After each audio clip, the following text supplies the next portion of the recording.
Have you ever driven past an energy plant and seen large plumes of smoke rising from those huge columns into the sky? Fun fact, that's not actually smoke, it's water vapor.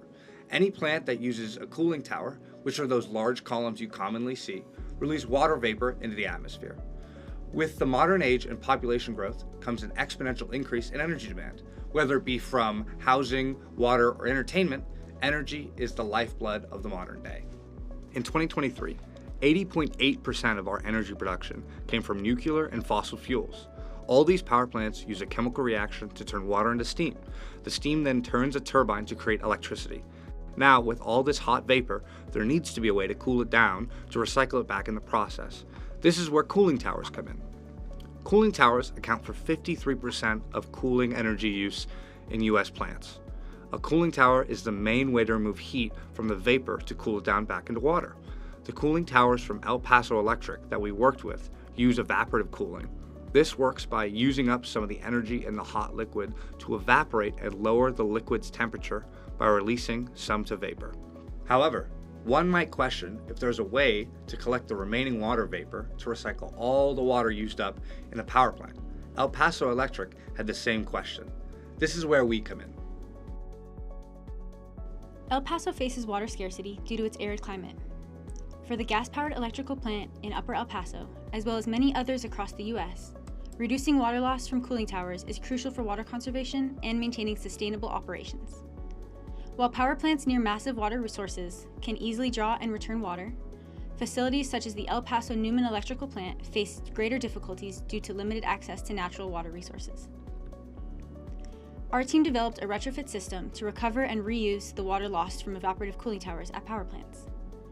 This solution has significant global potential, as more than half of the U.S. inland cold and power plants depend on these systems. Evaporative cooling is energy efficient, but causes considerable water loss, with each plant potentially losing hundreds of millions of gallons per year.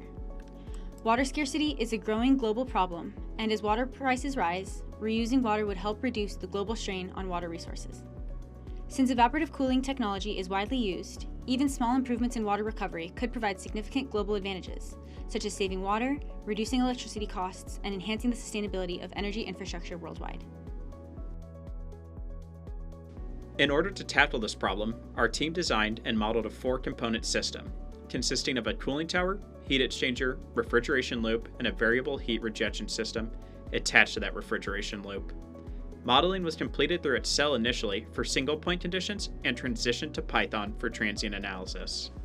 The first modeled step of the process is the cooling tower, which was modeled with adjustable ambient settings, utilizing foundational thermodynamic properties and relationships, in addition to the physical dimensions provided by the work document. The second modeled step was the tube bundle heat exchanger, utilizing many small thin tubes with a cold working fluid flowing through and spherical fins to cool and condense exiting water vapor.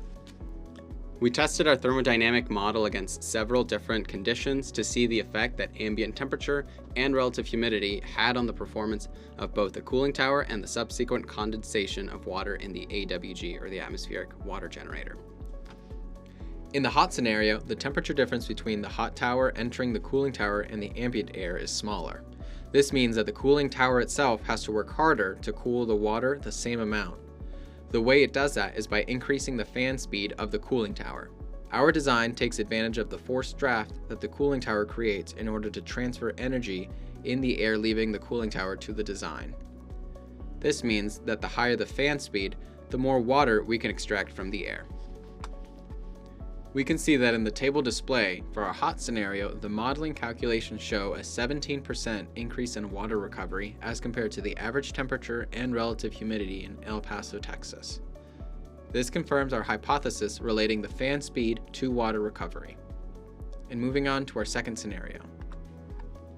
In the humid calculations, the model found a similar trend to a hot day. By taking the month in El Paso with the highest relative humidity, which was August, the model showed the trend in how humidity affects the overall performance of the design. As shown, the design actually demonstrates a 33% increase in water recovery as compared to the average conditions. This is due to the cooling tower having to work harder to evaporate the required amount of water to cool the process down because there's so much water already in the air. The cooling tower working harder means that the atmospheric water generator has a better chance at recovering water from the cooling tower. This scenario follows the same logic as the other scenarios, but in reverse. The colder the day, the greater the temperature difference between the cooling tower and the ambient air coming in. This temperature difference facilitates the transfer of energy from the water being cooled to the air. If the transfer of energy is already being facilitated, the cooling tower fan does not have to work as hard and therefore does not aid the atmospheric water generator in capturing the water from the air. There is actually a decrease in 2.5% of how much water can be recovered as compared to the average conditions. The amount of water being recovered from the cooling tower was not the only decision-making factor, however. Money was also a very important factor. Two things were at play here. The greater the design's requirement or usage, the more energy we can extract, and therefore the more water we can condense from the humid air. On the flip side, the higher the demand or requirements we place on the system, the higher the cost to run the operation. Due to our streamlined approach, the only cost concern after installation of the design is the flow of water and refrigerants.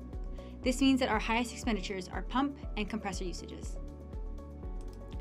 When operating for the three extremes previously mentioned, we started with a control scenario, using average ambient temperatures and relative humidity of El Paso. Using these, our design recovers 9.55% of the water, but incurs a loss of $11 million. This shows that our design loses money and was not able to break even in any of the scenarios tested. For scenario 1, water recovery improves by over 17%, but our losses also increase by over 6%. This shows that higher output means higher costs that outweigh the gains. In scenario 2, our recovery reached a maximum of 12.66%, but it had the worst economic outcome, with losses almost 12% higher than in the control.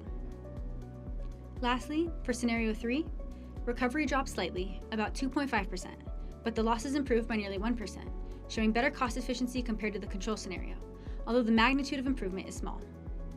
This scenario performs the best financially, but it's the humid scenario that shows the best water recovery. Overall, the design system does an effective job as an open-air condenser with the ability to condense water from vapor exiting the cooling tower. However, the system was found to not be profitable, at $6 per 1,000 gallons of water and 7 cents per kilowatt hour, where even with an efficient refrigeration system, the cost of energy to condense the water outweighs the money saved by condensing it. While our product shows merit in environmental categories and sustainability, economics are an important factor in any project and something that we would like to improve.